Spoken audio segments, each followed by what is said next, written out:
안녕하십니까. 만화공인 중개사의 저자 이영훈입니다. 오늘은 민법 및 민사특별법 문제풀이 22강 시간으로서 211번부터 220번까지 함께 풀어보도록 하겠습니다. 자, 지금부터 211번 문제 시작하겠습니다. 211번 전세권에 관한 다음 설명 중 옳은 것은 1. 성립합니다. 전세권 성립의 요건이 아니다. 틀렸죠. 전세권 성립의 요건입니다. 2번 동일인 소유의 건물과 그 대지 중 건물에 대하여만 전세권을 설정한 경우 그 대지 소유권의 특별 승계인은 전세권 설정자에 대하여 지상권을 설정한 것으로 본다. 정확한 지문이다. 맞는 지문이다. 특히 여러분들 주의하실 게 대지 소유권의 특별 승계인, 그러니까 매수인을 대부분 생각하시면 됩니다. 근데 여기서 중요한 건 전세권 설정자입니다. 자, 전세권 설정자니까 다른 말로 얘기하면 이거 건물 주인이 되는 겁니다. 건물 주인. 전세권자라고 하면 틀린 겁니다. 전세권 설정자에 대해서 지상권을 설정한 것으로 보는 겁니다. 이 경우. 참, 전세권자는 유익비 상환 청구권을 가지지 아니한다. 유익비 상환권은 가지죠. 뭘 못 가져요? 필요비 상환 청구권을 못 가지는 겁니다. 틀렸고요.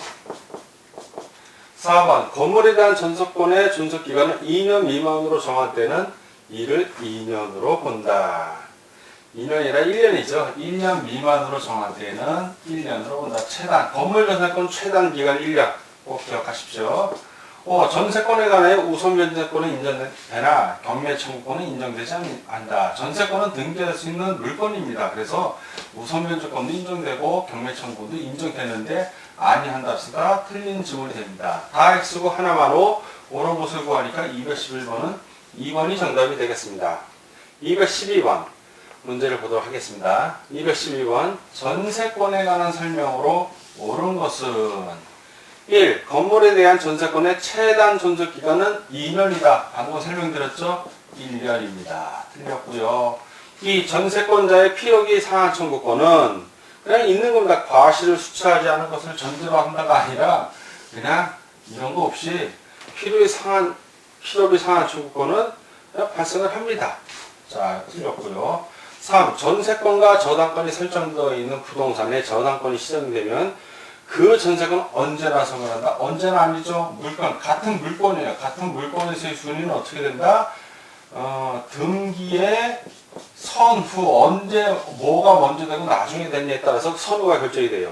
그러니까 전세권이 저당권보다 먼저 설정이 되면 소멸하지 않고 인수되는 겁니다. 낙찰자에게. 그러나 전세권이 저당권보다 나중에 설정이 되면 그때는 소멸해요. 그러니까 언제나라는 이 지문이 틀린 겁니다. 4번 전세권자의 전전세 또 임대의 자유는 전전세 또는 임대하지 아니었다면 면할 수 있었던 불가항력적 사유에 대한 책임을 전제로 한다. 그렇죠. 전전세를 했어요. 또는 임대차를 한다든가 전세권자가 그럴 때는 전전세를 안 하거나 임대차 안 하면 면할 수 있었는데 근데 전전세 하고 임대차 하고 뭐 이렇게 해갖고 받는 사유에 대해서는 책임을 져야 되는 겁니다. 그 사람이. 중요한 겁니다. 전세권자는 전전세나 임대의 자유를 하기 위해서는 그거에 대해서 책임을 져야 되는 겁니다. 책임을. 맞는 질문이 되겠습니다. 5. 전세 목적물의 일부가 전세권자의 과실로 매실한 때에는 자, 전세권자의 과실로 매실한 거예요. 그 부분에 대한 전세권은 소멸함이 원칙이다. 전세권이 소멸하는 것은 전세권자의 과실이 아니라 불가항력으로 그 일부가 전세권 목적물의 일부가 불가항력으로 멸실될 때에는 전세권이 소멸하지만 지금은 전세권자의 과실로 멸실을 한 거니까 그 일부가 이때는 전세권은 존속하고 다만 그 전세권 설정자에 대해서 손해배상 책임만 지면 되는 겁니다. 틀렸죠. 다 X가 하나만 O, 옳은 것을 구하니까 4번이 정답이 되겠습니다. 다음 213번 문제를 같이 보도록 하겠습니다. 213번 용익물권에 대한 설명이다. 지상권, 지역권, 전세권을 얘기하는 겁니다. 옳은 것은 자, 하나씩 보겠습니다. 1번 지상권이 설정된 토지 위에 지상권자가 신축한 건물이 그의 과실로 소실된 때에는 지상권은 소멸한다. 아니죠. 지상권자가 건물 소유자인데 그게 지상권을 왜 소멸합니다. 지상권은 그대로 있는 겁니다. 소멸하고 상관이 없는 거죠. 소멸하지 않습니다. 틀렸고. 두 번째, 대지와 건물이 동일한 소유자에게 속하는 그 건물에 전세권을 설정한 경우 그 대지 소유권의 특별한 소유권은 승계인은 전세권자에 대하여 지상권을 설정한 것으로 본다. 언뜻 보면 맞는 것 같은데 제가 아까 주의하라고 했을 겁니다. 전세권자가 아니라 전세권 설정자라고 그랬죠. 자, 전세권 설정자입니다. 이거 특히 주의하시기 바랍니다. 틀린 지문입니다. 3. 전세 목적물의 통상 관리에 속한 수산 의무는 전세권자 자신이 하면 되는 거예요. 수선을 하면 돼. 전세권 설정자가 아니라 전세권자가 하면 되는 겁니다. 틀렸죠. 4. 공유자 1인이 지역권을 취득했어요. 자, 지역권. 요역지라니 요역지에 있는 공유자 1인이 지역권을 취득하면 다른 공유자들도, 요역지에 있는 다른 공유자들도 이 지역권을 취득하는 겁니다. 맞는 지문이 되겠습니다. 지역성의 불가분성을 얘기하는 거죠. 지상권이 저당권의 목적인 경우, 자, 지상권이 저당권의 목적이 이게 뭔 말이냐면, 지상권이 있고, 저당권이 여기 설정이 됐다는 얘기입니다. 지상권에. 목적이 2년 이상의 지료 연체. 지상권자가 2년 이상 지료를 연체한 겁니다. 지료를 안 낸 거예요. 이런 경우에 지상권 소멸 청구는 인정될까 안 될까요? 저당권의 목적일 뿐이지, 지상권 설정자하고는 아무 상관이 없으니까 지상권 설정자는 지상권 소멸 청구 할 수 있는 겁니다. 인정이 됩니다. 자, 근데 인정하지 않는다고 해서가 틀렸죠. 이거는 이제 지상권, 이 부분은 이제 설정자가 지상권 소멸 청구에 대해서 저당권자에게 통지를 합니다. 통지를 하고 상당 기간이 경과하면 그때 효력이 발생합니다. 왜? 저당권자에게 경고를 해줘야 되니까요. 자, 그러나 원칙적으로 지상권 소멸 청구는 인정되는 겁니다. 다 X고 하나만 옳은 것을 구하니까 213번은 4번이 정답이 되겠습니다. 다음 214번 문제를 같이 보도록 하겠습니다. 214번 갑은 을의 소유 부동산에 전세권을 설정한 후에, 자, 을의 소유 부동산입니다. 을의 소유 부동산. 가만히 문장을 보면, 자, 소유자는 을이라는 겁니다. 을. 그리고 갑은 전세권을 설정했으니까 갑은 전세권자가 되는 거예요. 을은 병에게 부동산을 이전하였다.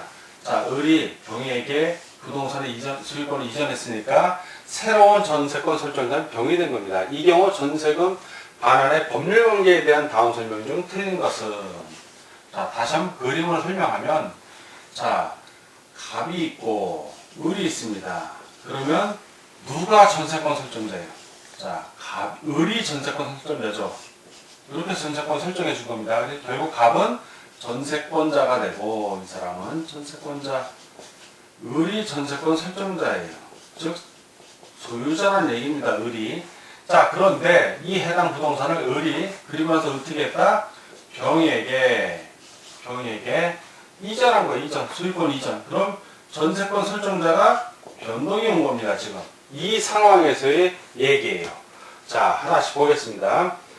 1번 전세권 관계로부터 생기는 상환 청구, 소멸 청구 등의 법률 관계의 당사자는 각각 경우로 봐야 된다. 그렇죠. 해당 부동산이 소유권이 이전이 됐으니까 새로이 병이 갑에게 전세권을 설정해 준 겁니다. 맞는 질문이 되겠습니다.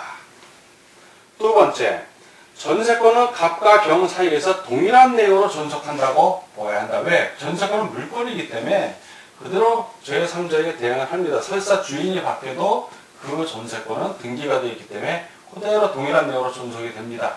맞는 질문입니다. 3번, 병은 전세권 소멸 시 갑에 대하여 전세권 설정자의 지위에서 전세금 반환 의무를 부담한다. 그래서 병은 갑이 전세권이 만료가 되면 반환을 해야 되는 겁니다. 자, 그러니까 병이 애초에 을에게서 해당 부동산을 살 때는 전세권 보증금을 차감하고 사는 겁니다. 대부분. 그래서 전세권이 있은 경우에는 등기부등본을 띄어보고, 예를 들어서 해당 부동산이 3억이야. 전세권이 2억이 설정이 됐다면 2억을 뺀 나머지 1억만 매매대금으로 하면 되는 겁니다. 자, 맞는 얘기입니다.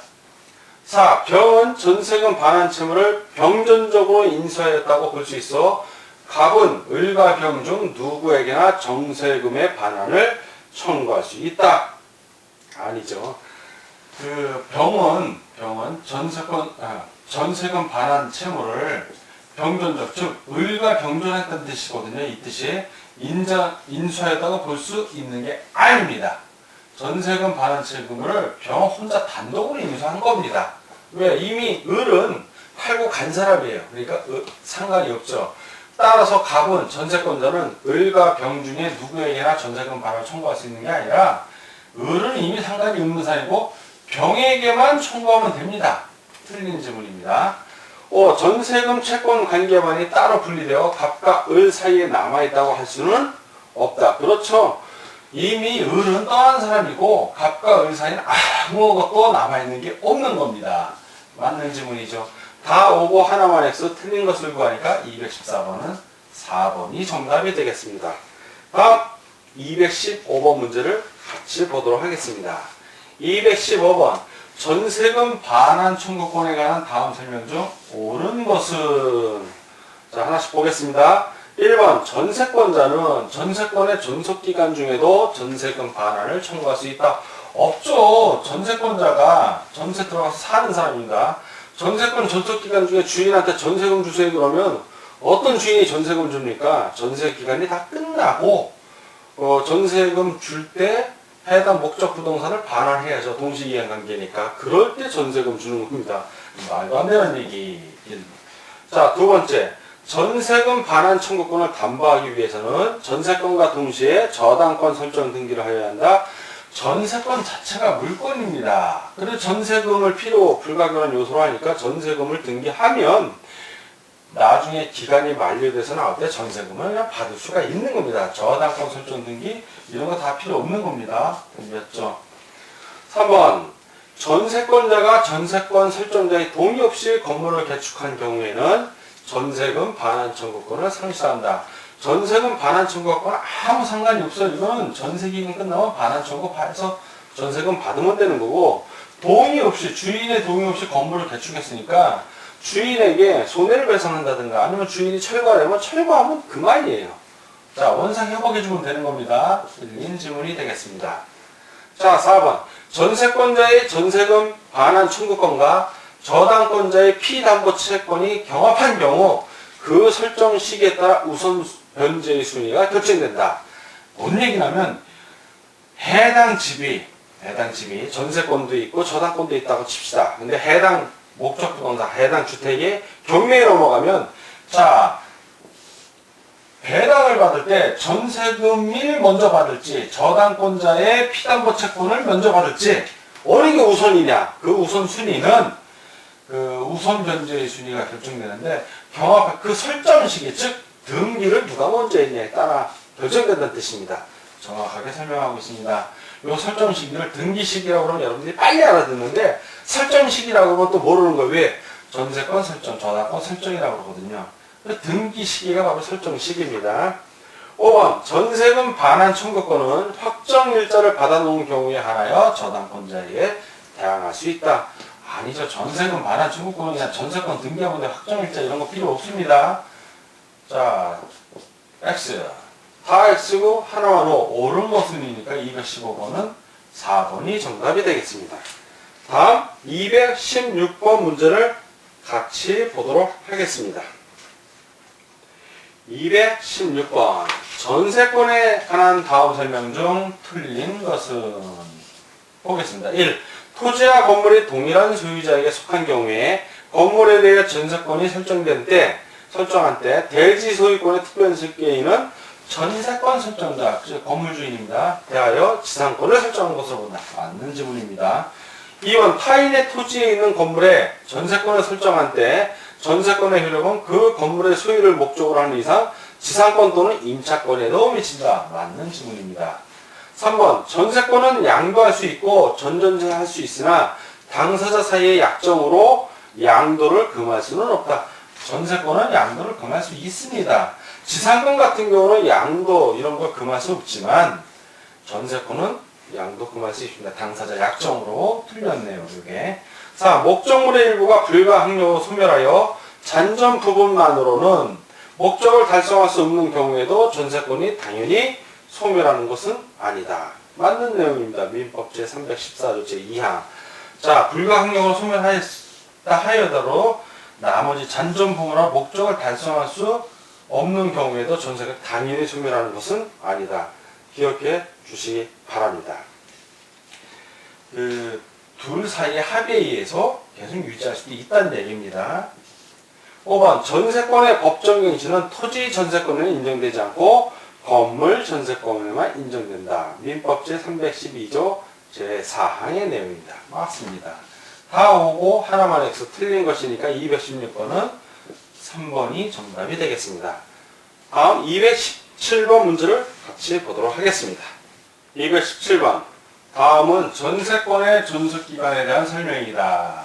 옳은 것은 하나씩 보겠습니다. 1번 전세권의 존속기간은 당사자가 임의로 정할 수 있고 최장기한에 제한이 없다. 제한이 있죠. 최장기한, 전세권의 최장기한 민법 제312조에 있습니다. 10년입니다. 10년. 최장기간 10년 기억해 주시기 바랍니다. 틀린 질문이 되겠고요. 두 번째, 토지 전세권에서 존속기간을 1년 미만으로 정한 때에는 이를 1년으로 한다. 정한 때에는. 토지 전세권이라 이거 건물 전세권이죠. 토지 전세권에서는 이런 규정 없습니다. 최단 기간 규정은 건물 전세권에 해당이 되는 겁니다. 틀렸고요. 3번 전세권자에게는 갱신 청구권이 인정된다. 인정되지 않죠. 이 갱신 청구권이 인정되는 것은 지상권입니다. 지상권은 갱신 청구권 인정, 전세권은 불인정, 직계 전무 이런 식으로 암기를 하시라고 했죠. 틀렸고요. 4번 전세권의 존속기간을 약정하지 아니한 경우 각 당사자는 언제든지 전세권을 소멸을 통과할 수 있고 맞습니다. 여기까지. 상대방이 이 통보를 받은 날부터 전세권 소멸한다? 이상하죠? 통보 받자마자 소멸하면 이상하잖아요. 시간을 좀 줘야 될 거 아니에요. 상대방에게도. 그래서 어떻게 되나? 받은 날로부터 6개월이 지나야. 자, 6개월 시간을 주는 겁니다. 준비하라고. 전세권자가 통지할 수도 있고 전세권 설정자가 통지할 수도 있는 겁니다. 6개월이 지나야 소멸하지 바로 소멸하진 않는다. 기억해 두십시오. 5번 전세권의 존속기간을 등기하지 아니한 경우에는 제3자에 대하여 존속기간에 약정이 없는 것으로 다뤄진다. 정확하게 설명하고 있습니다. 전세권의 그 존속기간 등기 안 하면 약정기간이 없는 것으로 다뤄지는 겁니다. 다 X고 하나만 옳은 것을 구하니까 217번은 5번이 정답이 되겠습니다. 다음 218번 문제를 같이 풀어보도록 하겠습니다. 218번 갑은 자기 소유의 X 건물에 대하여 자 소유권자가 갑이라는 겁니다. 을에게 전세권을 설정해 주었다. 그럼 을은 전세권자가 되는 겁니다. 갑은 전세권 설정자가 되고 다음 중 옳은 설명을 모두 고른 것은 기억니은 디귿 중에 옳은 것만 고르라는 겁니다. 기억 을이 갑의 동의 없이 병에게 정사권을 양도한 경우 갑은 병에게 전세권을 반환해야 한다. 맞습니다. 그 전세권의 양수인은 전세권 설정자에 대하여 전세권의 양도인과 동일한 권리 의무가 있습니다. 권리가 있기 때문에 전세권 반환은 받을 수가 있는 겁니다. 맞는 질문이고요. 두 번째, 을은 전세권 존속 중에도 장래 전세권이 소멸하는 경우에 전세권 반환 청구권이 발생하는 조건으로 그 장래의 조건부 채권을 병에게 양도할 수 있다. 양도할 수 있습니다. 가능한 겁니다. 디귿 전세기간 중 을의 동의 없이 갑이 X 건물을 병에게 양도한 경우 을에 대한 전세금 반환 의무는 병이 부담한다. 그렇죠. 병에게 양도를 했기 때문에 그 전세기간 중이라 하더라도 전세권 설정자 즉 주인이 전세권자의 동의 안 받고 넘길 수 있습니다. 건물을. 그러나 대신 새로 주인이 된 사람은 전세금 반환 의미를 부담하는 겁니다. 저 새로 주인이 된 사람이 맞는 얘기입니다. 1. 병의 저당권의 목적이 을의 전세권이 기간 만료로 소멸하면 병은 그 전세권 자체에 대하여 저당권을 시행할 수 없다. 자, 병의 병은 저당권자인데 어디다 저당을 걸었냐? 그 목적이 을의 전세권, 즉 전세권에다가 저당을 건 겁니다. 그런데 전세권이 기간 만료로 소멸을 했어요. 자, 그러면 전세권 자체가 없어졌기 때문에 저당권을 실행할 수 없는 겁니다. 이건 대법원 판례로 나와 있는 겁니다. 맞는 지문입니다. 기억니은 디귿이 다 맞았네? 그럼 기억니은 디귿이 다 있는 걸 고르라는 얘기죠. 바로 5번이 정답이 되겠습니다. 다음 219번 문제를 같이 보도록 하겠습니다. 219번. 담보물권의 공통된 성질. 자, 담보물권 나왔습니다. 유치권, 질권, 저당권을 얘기하는데 우리 공인중개사는 유치권하고 저당권만 배웁니다. 담보물권의 성질 그러면 뭐가 있어요? 부정성이 있었고, 부정성, 그 다음에 수반성, 물상대의성, 그리고 불가분성이 있었습니다. 요 네 가지 성질을 다 알고 이 문제를 풀면 쉽습니다. 부정성은 피담보 채권이 발생하면 담보물권이 발생하는 거고, 소멸하면 같이 소멸합니다. 수반성은 피담보 채권이 이전되면 담보물권도 이전되는 거고, 물상대의성은 담보물절이 멸실돼갖고 같이 변형물이 있을 때 그래도 담보권은 변형물 위에 존재를 합니다. 근데 요거는 질권하고 저당권만 인정이 돼요. 물상대의성이 그는. 불가분성은 담보물권이 피담보 채권 전부 변제 시까지 효력을 발생하는 걸 말합니다. 예외적으로 공동저당은 좀 예외가 있습니다. 자, 하나씩 보겠습니다. 1. 담보물권은 부종성을 가지므로 타인 명의의 저당권 설정은 무효가 원칙이다. 자, 부종성 맞습니다. 그래서 200 타인 명의의 저당권 설정은 무효가 원칙이다. 타인 소유의 부동산에다 저당권 설정하는 건 돼요. 그거는 물상 보증이라 되는데 지금같이 타인 명의로 저당권을 설정하는 거는 무효가 되는 겁니다. 그래서 부종성 꼭 이거는 대법원 판례에서 인정하는 내용이기 때문에 여러분들 반드시 좀 알아주시기 바랍니다. 자, 이거는 맞는 지문이 되겠습니다. 두 번째, 유치권에는 물상대의성이 없는 결과 수반성도 없다. 물론 물상대의성은 없습니다. 그러나 수반성은 있습니다. 물상대의성은 없이 틀린 지문이고, 3. 불가분성은 공동저당의 일괄경매가 아니라 분리경매에서만 인정이 됩니다. 일괄경매가 아니라 분리경매에서만 그 예가 인정이 돼요. 틀렸고, 물상대의성은 명령 규정이 있는 저당권에서만 인정이 된다. 저당 만장한 거 의심하라고 그랬죠? 질권과 저당권에서 인정이 되는 겁니다. 틀렸고, 5. 부정성의 완화는 약정 담보물권에서 현저합니다. 법정 담보물권이 아니라 약정 담보물권, 저당권을 생각하시면 되고, 법정 담보물권은 부정성이 아주 강화됩니다. 강화돼요. 자, X. 다 X고 하나만 O. 그래서 옳은 것을 고르는 문제니까 답은 1번이 되겠습니다. 다음 220번 문제를 같이 보도록 하겠습니다. 220번. 다음 중 유치권이 성립하는 경우는, 자, 성립하는 경우입니다. 성립하지 않는 게 아니라 1번. 전세권이 소멸한 후에 전세권자가 소유자와 합의 없이 목적물을 증축한 경우에 그 공사 대금 채권과 그 건물, 전세권이 소멸했어요. 소멸했는데 이 전세권자가 소유자, 그 전세권 설정자하고 합의도 없이 지 맘대로 목적물을 증축했어요. 이거 불법행위죠. 불법행위는 유치권이 성립하지 않습니다. 틀렸고요. 두 번째, 신축 건물의 소유권을 도급인에게 기속시키기로 한 수급인의 공사 대금 채권과 그 완성물. 자, 신축 건물의 소유권을 도급인에 기속시키기로 한 수급인의 공사 대금. 그렇죠. 공사 대금을 안 받았어. 못 받았어. 그러면 그 완성물과 공사 대금 채권 가지고 유치권을 행사할 수 있는 겁니다. 맞습니다. 임차 목적물의 명도시에 반환을 위한 권리금 반환 채권, 권리금이나 보증금 이런 것들은 유치권 행사할 수 없습니다. 없고, 임대차 계약 종료 보증금, 역시 보증금도 유치권 행사할 수 없습니다. 임차인의 부속물 매수 청구권에 따른 매매대금 채권과 그 임차 목적물 부속물 매수 청구권 역시 유치권 행사할 수 없습니다. 임차인이 필요비, 유익비 이런 비용 상한 청구권 갖고는 유치권 행사합니다. 건물하고 직접 연관이 있기 때문에. 그러나 건물과 직접 연관이 없는 것들은 다 유치권이 성립이 안 된다는 거 꼭 기억해 주십시오. 다 X가 하나만 O. 자, 지금 유치권 성립하는 경우 찾는 거니까 220번은 2번이 정답이 되겠습니다. 자, 지금까지 민법 및 민사특별법 문제풀이 20강으로서 211번부터 220번까지 함께 풀어봤습니다. 문제 푸느라고 수고하셨습니다. 오늘 강의 여기서 마치고 다음 시간에 뵙겠습니다. 감사합니다.